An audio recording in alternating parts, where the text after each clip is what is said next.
Ryo était un adolescent ordinaire qui s'est fait renverser par un camion et a été réincarné dans un monde rempli de magie. Il a obtenu la capacité d'utiliser la magie de l'eau et ne voulait que vivre une vie paisible tout seul. Mais il devient bientôt le mage le plus puissant du monde entier sans même s'en rendre compte. Ryo, un garçon de 15 ans, se retrouve soudain dans un endroit blanc étrange, et alors qu'il se demande ce qui se passe, un grand blond arrive là-bas, lui disant qu'il est mort. Ryo se souvient soudain s'être fait sauter par Truck-kun et demande au blond s'il est Dieu. Il répond qu'il est plutôt un ange qui est là pour l'envoyer dans un autre monde. Ryo n'arrive pas à croire qu'il va être réincarné, et l'ange lui dit qu'il peut vivre comme il le souhaite dans sa prochaine vie.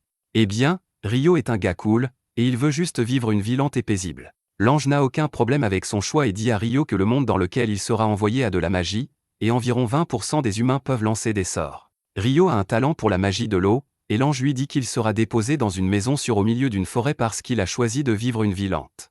Il y aura assez de nourriture pour lui pendant 2 mois, et il y aura une barrière invisible qui empêchera les monstres de l'approcher. Bientôt, Ryo se réveille dans la maison au milieu de la forêt, et il se dirige immédiatement à l'extérieur pour tester ses nouvelles capacités magiques. Il vérifie sa maison, qui a de la viande congelée dans une pièce froide et un bain vide. Il y a un couteau et 2 livres pour débutants sur la table qui lui parlent des monstres et des plantes de la région. Après cela, il retourne à l'extérieur et expérimente la magie, découvrant qu'il peut créer de l'eau juste en l'imaginant et qu'il n'a pas besoin de chanter de sorts. Il veut prendre un bain chaud mais ne peut créer que de l'eau à température ambiante, alors il décide d'allumer un feu à la place. Il passe en mode homme des cavernes et essaie de créer du feu en frottant des bâtons ensemble, mais il n'a pas les compétences ou la force nécessaires pour cela. Il abandonne, mais ensuite il a l'idée d'utiliser la lumière du soleil pour créer du feu à la place. Pour cela, il décide de créer une lentille en utilisant de la glace, imaginant que des molécules d'eau individuelles se lient ensemble alors que la chaleur leur est volée, et finit par réussir à geler l'eau. Il sculpte ensuite la glace en une sphère et l'utilise comme lentille pour allumer un feu. Grâce à cela, il peut profiter d'un bain chaud la nuit, et il réalise qu'il peut créer de l'eau chaude directement s'il applique simplement les principes de la science moderne à la magie. Le lendemain, alors qu'il prend de la viande séchée pour le petit déjeuner, Ryo pense qu'il doit augmenter sa puissance offensive parce qu'il devra chasser des monstres une fois qu'il aura épuisé sa réserve de nourriture. Il commence par s'entraîner à tirer une boule d'eau sur un arbre. Même s'il peut toucher sa cible dès la première tentative, cela ne fait aucun dégât. Il n'est pas découragé par cela et décide de tirer un jet d'eau à haute pression parce que cela aura assez de puissance. Cependant, il ne peut pas mettre assez de force dans le jet d'eau pour atteindre l'arbre, et on dirait juste qu'il pisse de sa main. Ryo a envie d'abandonner, mais ensuite il se souvient que l'ange lui a dit que la clé pour utiliser la magie est son imagination, et qu'il ne peut s'améliorer qu'avec une pratique régulière. Alors Ryo continue de s'entraîner à tirer un jet d'eau jusqu'à ce qu'il puisse toucher l'arbre de manière constante. Et la nuit, il est capable de générer de l'eau chaude directement. Le lendemain, il essaie de créer des cristaux de glace à partir de rien parce qu'il a toujours rêvé d'utiliser le sort de lance de glaçon. Cependant, tirer un glaçon est encore plus difficile que tirer de l'eau. Mais Ryo continue de s'entraîner avec cela ainsi qu'avec ses autres variations de magie de l'eau. Les jours passent, et il devient plus habile à utiliser l'eau et la glace, et un jour, il décide de se diriger dans la forêt pour chasser de la nourriture. Il explore la belle forêt et décide de cueillir des herbes et de rentrer, mais juste à ce moment-là, il remarque un sanglier en colère qui le regarde. Ryo se fiche de terreur alors que le sanglier charge vers lui, et il parvient à peine à l'éviter au dernier moment. Le sanglier abat simplement un arbre, et Ryo rassemble son courage pour riposter. Il recouvre le sol devant le sanglier d'une couche de glace, le faisant glisser. Alors que le sanglier glisse vers lui très vite, Ryo crée plusieurs glaçons pointus pointés vers lui à la fin de la piste. Le sanglier frappe les glaçons à pleine vitesse et meurt immédiatement après avoir été transformé en passoire. Ryo n'arrive pas à croire qu'il a gagné, et la nuit, il vérifie son livre sur les monstres pour découvrir que les sangliers sont le type de monstre le plus faible. Il remarque ensuite que même si le livre parle de monstres de niveau débutant, il y a 2 entrées spéciales à la fin. La première concerne les dragons, qui sont assez puissants pour brûler des villes entières facilement, et si on en repère un, il faut immédiatement s'enfuir. La deuxième page concerne les démons, qui sont des êtres d'origine inconnue, et le livre dit simplement à tout le monde de prier pour ne jamais rencontrer un démon parce que cela signifie un game over instantané. Ryo réalise que le monde est trop grand, et qu'il doit devenir plus fort rapidement, alors le lendemain, il abandonne ses vêtements pour passer en mode Tarzan et s'aventure à nouveau dans la forêt. Cette fois, un faucon assassin l'attaque, et il évite de justesse sa première attaque. L'énorme oiseau envoie ensuite des slashes de vent invisibles vers lui, et Ryo réalise que ce monstre est bien au-dessus de son niveau. Il s'enfuit, créant des blocs de glace derrière son dos pour bloquer les slashes de vent, puis tire des jets d'eau sur l'oiseau. Le faucon assassin esquive tout et charge ensuite vers Ryo à pleine vitesse, mais il crée un mur de glace au dernier moment, bloquant son attaque. L'oiseau perd un de ses yeux à cause de la collision, et il décide de battre en retraite cette fois, ce qui soulage grandement Rio. Cependant, alors qu'il fuyait le faucon, Rio a perdu son sens de l'orientation. Alors qu'il essaie d'atteindre sa maison, il trouve soudain un lac brillant avec un chevalier sans tête debout à la surface de l'eau avec un cheval sans tête. Rio est stupéfait de voir cela, et ensuite le chevalier sans tête tourne son attention vers lui. Heureusement, il rentre chez lui indemne et continue d'explorer la forêt après cela, combattant des monstres plus forts et maîtrisant sa magie d'attaque. La nuit, il retourne au lac, où le chevalier sans tête l'attend. Rio n'a rien trouvé sur les cavaliers sans tête ou les Dulaans dans le livre, et il se demande si c'est parce que ce sont des monstres de haut niveau ou s'ils ne sont pas considérés comme des monstres du tout. Cependant, rien de tout cela n'a d'importance parce qu'il est là pour s'entraîner contre lui. Rio attaque le chevalier sans tête avec une épée en glace, mais il n'arrive pas à porter un seul coup. Il continue de recevoir des coups mais les bloque tous avec un bouclier de glace. Il finit par s'épuiser et tombe au sol, mais le chevalier sans tête ne l'attaque pas parce qu'il est en train de l'entraîner. Alors qu'il se relève, le chevalier sans tête s'approche de lui en tenant un petit couteau de cristal. Le chevalier recouvre le couteau d'eau et le gèle, le transformant en une épée de glace. Il donne l'épée à Rio, qui réalise que le chevalier sans tête lui demande de maîtriser cette technique. Peu de temps après, Rio tombe sur le faucon assassin qu'il a combattu plus tôt, mais cette fois, il a évolué en une version plus forte de lui-même, mais a aussi perdu toutes ses plumes. Le faucon évolué envoie des slashs de vent vers Rio, qui crée des murs de glace pour les bloquer instantanément. Il parvient à peine à éviter les attaques qui déchirent ses boucliers parce qu'elles sont beaucoup plus fortes que la dernière fois. Rio est obligé de s'enfuir, et il ne peut que bloquer les attaques du faucon. Le faucon accélère soudainement vers lui, et Rio arrête d'une manière ou d'une autre son attaque en empilant plusieurs boucliers de glace devant lui. Il essaie de frapper le faucon avec des glaçons, mais cela ne fonctionne pas non plus, et ensuite le faucon utilise une attaque sonique pour annuler immédiatement ses boucliers de glace.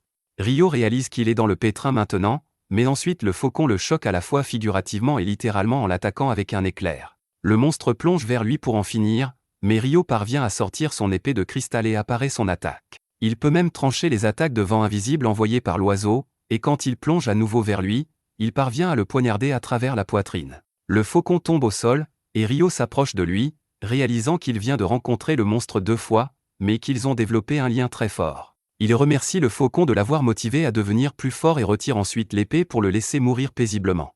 Rio commence ensuite à rentrer chez lui, mais ensuite, à sa surprise, un dragon arrive là. Il pense que ce sera son dernier jour dans ce monde, mais étonnamment, le dragon commence à lui parler par télépathie. Le dragon lui demande s'il a vu un faucon noir, et Rio panique, pensant qu'il a peut-être tué le serviteur du dragon.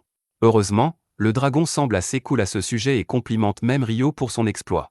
Il souligne ensuite que l'arme que Rio porte est assez rare parce que c'est l'épée du roi des fées. Rio n'arrive pas à y croire, et il décide d'en apprendre plus sur le monde auprès du dragon amical, qui se présente comme Luan. Il parle toute la journée, mais le soir, le dragon est appelé chez lui, et il dit à Rio qu'il pourrait se revoir un jour. D'un autre côté, l'ange découvre soudain qu'il a manqué certains détails dans le statut de Rio. Il s'avère que Rio est la deuxième personne en 10 000 ans de carrière de l'ange à avoir un trait caché, et son trait caché s'appelle jeunesse éternelle. Quelques semaines plus tard, Rio commence à avoir envie de fruits de mer, alors il se rend à la plage, mais il est choqué de trouver un naufrage là-bas. Il trouve rapidement un homme près du navire, et en l'examinant de près, Rio constate qu'il n'est plus en vie. Soudain, il entend un homme gémir, et ses yeux s'illuminent parce que c'est le premier humain qu'il a rencontré depuis son arrivée dans ce monde. L'homme, nommé Abel, a des flashbacks d'un monstre pieuvre géant attaquant son navire pendant une tempête, ce qui l'a fait tomber dans l'océan, mais quand il ouvre les yeux, il se retrouve dans la maison de Rio. Il réalise qu'il s'en est sorti sain et sauf d'une manière ou d'une autre et commence immédiatement à chercher les autres. Alors qu'il quitte la maison, il est encore plus confus parce qu'il n'a aucune idée d'où est cet endroit, et juste à ce moment-là, Rio s'approche de lui par derrière. Abel est choqué parce que, bien qu'il soit un guerrier assez compétent, il n'a pas pu sentir Rio arriver. Il est aussi choqué par son sens vestimentaire mais décide d'être poli et de ne pas en parler tout de suite. Abel se présente à Rio et le remercie de lui avoir sauvé la vie. Rio répond qu'il n'a pu sauver que lui, et que tous les autres étaient déjà morts quand il les a trouvés. Abel lui dit de ne pas s'inquiéter pour ces gars parce que c'étaient des contrebandiers, mais avant qu'il ne puisse élaborer, son estomac commence à gronder. Rio lui dit qu'ils peuvent parler pendant un repas et l'emmène à l'intérieur, où Abel, curieux, aborde rapidement le sujet de ses vêtements. Rio lui dit qu'il n'a pas d'autres vêtements et pas de tissu pour en créer de nouveaux, et Abel lui dit d'en acheter. Il s'arrête immédiatement, pensant que Rio doit être trop pauvre pour s'acheter des vêtements, mais Rio atténue sa culpabilité en lui disant qu'il n'y a pas d'autres personnes qui vivent dans cette région à part lui. Abel demande ensuite à Rio s'il chasse pour se nourrir, et il confirme. Ensuite, il lui demande s'il utilise le couteau pour cela, Mais Rio montre sa magie de l'eau, disant qu'il fait la plupart de sa chasse en utilisant la magie. Abel est impressionné parce que seule la moitié des gens dans le monde peuvent utiliser la magie, et il fait partie de l'autre moitié qui ne peut pas. C'est une nouvelle surprenante pour Rio parce que l'ange lui a dit que seulement 20% des gens peuvent utiliser la magie. Quoi qu'il en soit, Abel lui demande de l'emmener au rivage parce qu'il a besoin de vérifier quelque chose.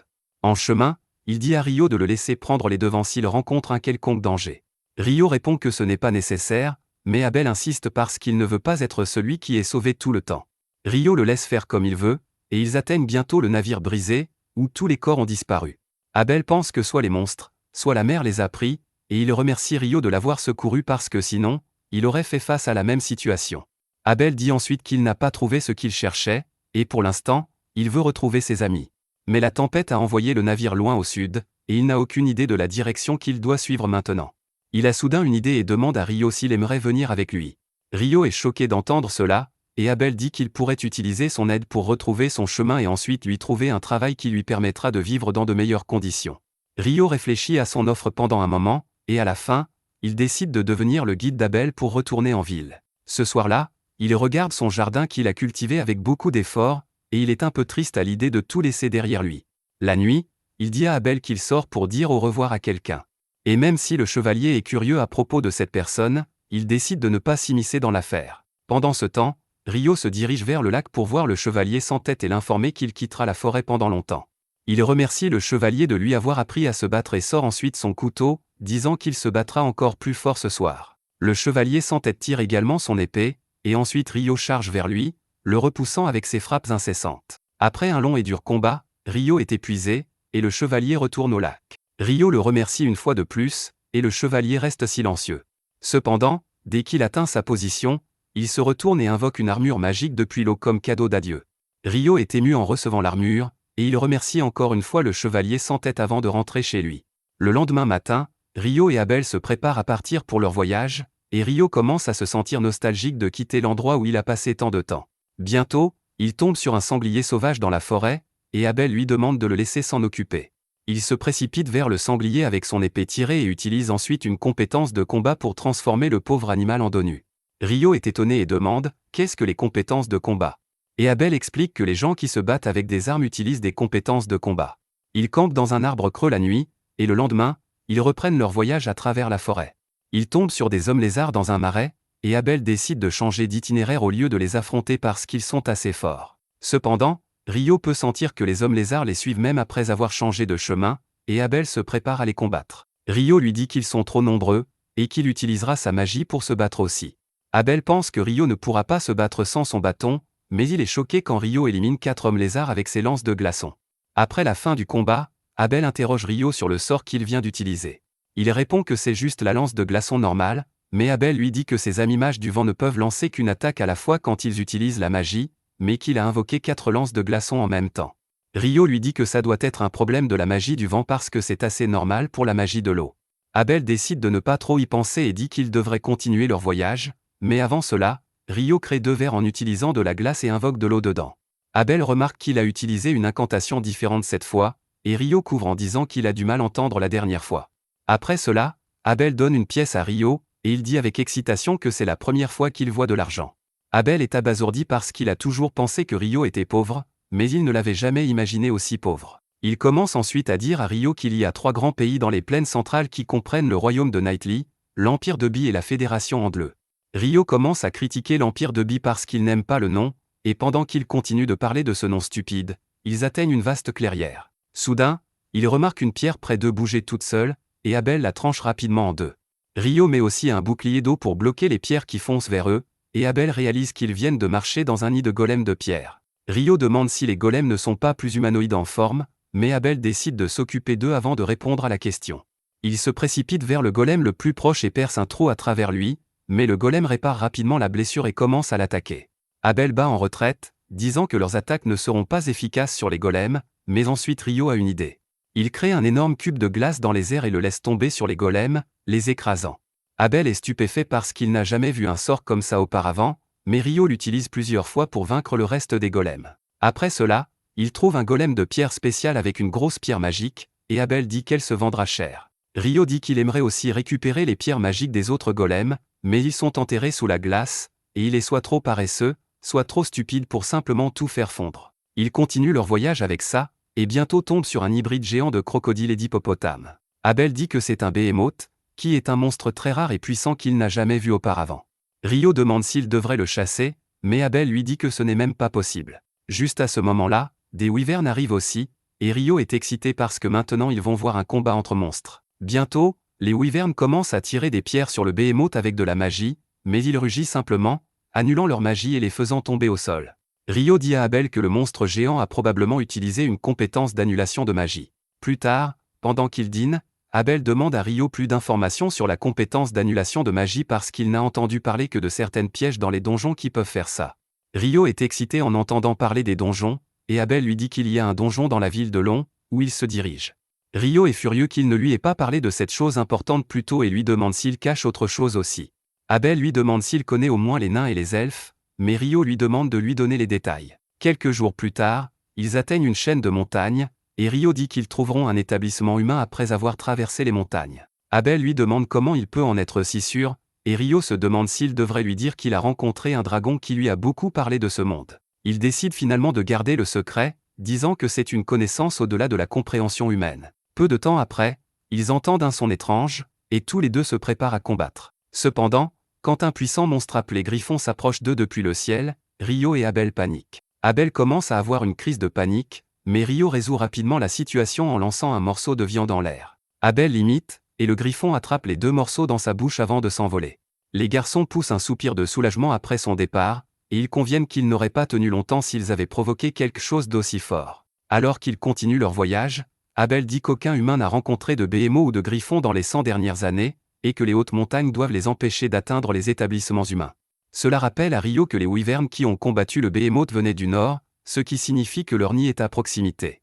Il s'avère avoir raison, car il trouve bientôt des wyverns en train de se nourrir d'un monstre. Rio veut combattre, mais Abel dit qu'il faut au moins 20 aventuriers expérimentés pour affronter des monstres aussi forts que les wyverns. Rio lui dit qu'ils ne pourront pas éviter de combattre à l'avenir et demande si ce serait mieux si les wyverns étaient cloués au sol. Abel confirme, disant qu'il peut en battre une en combat rapproché, et Rio sort immédiatement, chantant un long faux sort juste pour invoquer 4 glaçons pour poignarder les ailes des wyverns. Abel profite de cette occasion pour leur exploser la cervelle, mais ensuite 2 autres wyverns arrivent. Rio les cloue au sol en utilisant des glaçons, mais sans chanter de sort cette fois, et Abel devient suspicieux.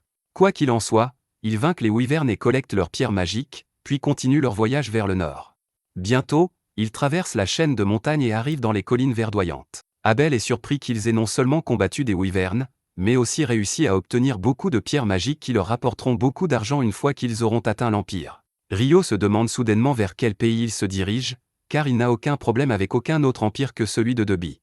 Abel lui répond que l'empire de Deby se trouve un peu plus au nord, et Rio semble soulagé d'entendre cela. Cela intrigue Abel, qui demande à Rio s'il a un problème avec l'Empire. Il répond qu'il n'a aucun problème avec l'Empire ou son peuple, mais que le nom est tellement embarrassant qu'il ne veut pas y être associé, ce qu'Abel trouve assez étrange. Soudain, Rio aperçoit une route au loin, et en voyant qu'elle va des en ouest, Abel se rend compte que la chaîne de montagnes qu'ils viennent de traverser n'était pas ordinaire. Cependant, lorsque Rio lui demande à quoi il pense, il répond que ce n'est rien et dit que la route les mènera à une ville. Rio est enthousiaste à l'idée de dormir dans un lit, et Abel lui recommande d'essayer la nourriture de la ville. Ils arrivent en ville à la nuit tombée, alors qu'ils dînent dans une auberge, Abel suggère à Rio de s'inscrire à la guilde des aventuriers, car une licence de guilde lui servira de carte d'identité. De plus, s'il possède une licence de guilde, il n'aura pas à payer de taxes lorsqu'il entrera dans une nouvelle ville. Il rappelle à Rio qu'il vient de payer une pièce d'argent pour le couvrir lorsqu'ils sont entrés dans la ville, et Rio commence à le taquiner, lui demandant s'il va garder une trace de chaque centime qu'il dépense pour un ami. Abel est légèrement gêné par ce comportement, mais il poursuit son discours et explique à Rio que s'il devient membre de la guilde des aventuriers, celle-ci lui achètera des pierres magiques et des matériaux provenant de monstres à un bon prix. Il explique que seuls les alchimistes peuvent utiliser correctement ces matériaux, et Rio devient curieux d'en savoir plus à leur sujet. Cependant, il n'a pas l'occasion de poser de questions car la serveuse lui apporte son repas, et il n'en croit pas ses yeux lorsqu'il voit une assiette de riz au curry. Rio essaie de comprendre comment le curry peut exister dans ce monde, car même dans l'anime Isekai, le protagoniste doit travailler dur et voyager à travers le monde pour créer le curry parfait, et il avait plutôt hâte d'y goûter. Le goût du curry est aussi délicieux et nostalgique que celui qu'il avait l'habitude de manger au Japon, et Rio finit rapidement son assiette avant d'en commander davantage. Le lendemain, Rio ne cesse de répéter à quel point le curry était bon et dit que c'est une autre chose intéressante qu'Abel lui a cachée. Il lui demande en plaisantant de révéler tous les secrets qu'il cache, et Abel est surpris par cela, mais Rio voulait juste qu'il lui parle des pâtisseries de la ville. Abel s'éloigne nerveusement, disant qu'il n'aime pas les sucreries, et Rio est confus à cause de son comportement suspect. Quoi qu'il en soit, ils reprennent leur voyage et atteignent bientôt la ville de Long, entourée de vastes champs de blé. Lorsqu'ils arrivent à la porte de la ville, le garde Nimé reconnaît Abel et est choqué de le voir, car il avait été porté disparu quelques mois plus tôt. Abel lui explique que beaucoup de choses se sont passées et qu'il a réussi à rentrer chez lui grâce à Rio. Nimé remercie Rio d'avoir sauvé son ami et lui serre la main avec enthousiasme, puis il commence à discuter avec Abel. Une fois à l'intérieur de la ville, Abel dit à Rio qu'il devrait se rendre directement à la guilde car, grâce à lui, Rio pourra monter immédiatement en grade lors de son inscription.